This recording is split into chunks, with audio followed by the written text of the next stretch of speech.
નાયબ પોલીસ મહાનિરીક્ષક Shri Rajkot range military સાહેબ, રાજકોટ ગ્રામ્ય એસપી શ્રી વિજયસિંહ ગુજ્જર સાહેબની સૂચના અન્વયે ગઈકાલે ગોંડલ તાલુકાના ડૈયા ઈદગાહ જવાના રસ્તે એક વ્યક્તિ લોહી લુહાણ હોય તેઓને રાજકોટ સહકારી હોસ્પિટલે દાખલ કરવામાં આવેલો અને તેના ભાઈ યાસીનની પૂછપરછ કરતા તેને જણાવેલ કોઈ અજાણ્યા માણસોએ આને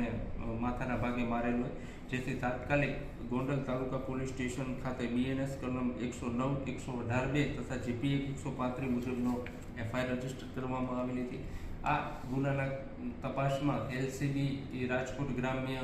જેપી રાવ સાહેબ તથા તેના પીએસઆઈના ટીમો તપાસમાં કામે લાગેલા હતા. એ દરમિયાન તેઓને હકીકત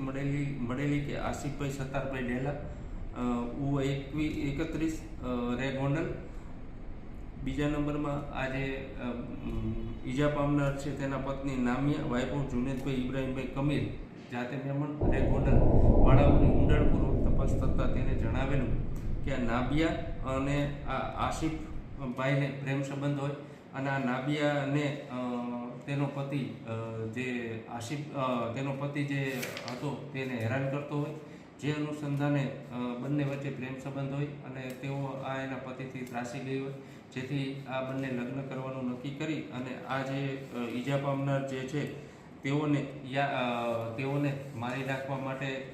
ભેગા મળી કાવતરું રચેલું હોય અને તેઓને આ અશરફે નામિયાના કહેવાથી જે